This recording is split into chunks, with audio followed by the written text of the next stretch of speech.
Hi ನನ್ನ ಪ್ರೀತಿಯ ಸ್ನೇಹಿತರೆ, ಹೇಗಿದ್ದೀರಾ? ಇವತ್ತು ಕೊಕೊನಟ್ ರೈಸ್ ಮಾಡೋದು ಹೇಗೆ ಅಂತ ನೋಡೋಣ ಬನ್ನಿ. ಮೊದಲಿಗೆ ಒಂದು ಪ್ಯಾನಲ್ಲಿ 2ರಿಂದ 3 ಸ್ಪೂನಷ್ಟು ಎಣ್ಣೆ ಹಾಕ್ಕೋತಾ ಇದ್ದೀನಿ. ಕಡಲೆಬೀಜ ಹಾಕ್ತಾ ಇದ್ದೀನಿ.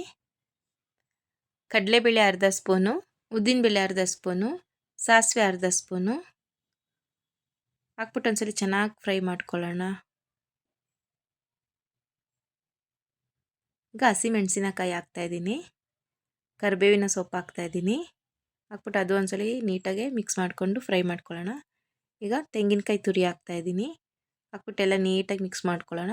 ತುಂಬಾ ಈಸಿ ನೋಡಿ, ಬ್ರೇಕ್ಫಾಸ್ಟಿಗೆಲ್ಲ ತುಂಬ ಈಸಿಯಾಗಿ ಮಾಡ್ಕೋಬೋದು. ಈಗ ರುಚಿಗೆ ತಕ್ಕಷ್ಟು ಉಪ್ಪು ಹಾಕ್ತಾ ಇದ್ದೀನಿ. ಹಾಕ್ಬಿಟ್ಟು ಎಲ್ಲ ನೀಟಾಗಿ ಕಲಿಸ್ಕೊಳ್ಳೋಣ.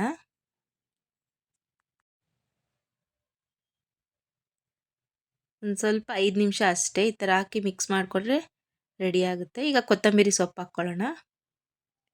ಹಾಕ್ಬಿಟ್ಟು ಮತ್ತೆ ಎಲ್ಲ ನೀಟಾಗಿ ಮಿಕ್ಸ್ ಮಾಡ್ಕೊಳ್ಳೋಣ.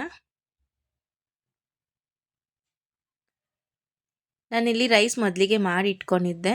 ಈಗ ರೈಸ್ ಕೂಡ ಹಾಕ್ತಾ ಇದ್ದೀನಿ. ಹಾಕ್ಬಿಟ್ಟು ಎಲ್ಲ ನೀಟಾಗಿ ಕಲಿಸ್ಕೊಳ್ಳೋಣ.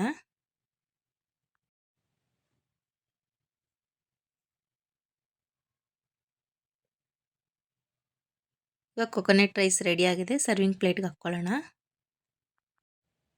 ನೋಡಿ, ನೋಡಲಿಕ್ಕೇ ಎಷ್ಟು ಚೆನ್ನಾಗಿದೆ ಮತ್ತು ಟೇಸ್ಟ್ ಕೂಡ ತುಂಬಾ ಚೆನ್ನಾಗಿರುತ್ತೆ. ತುಂಬಾ ಈಸಿ.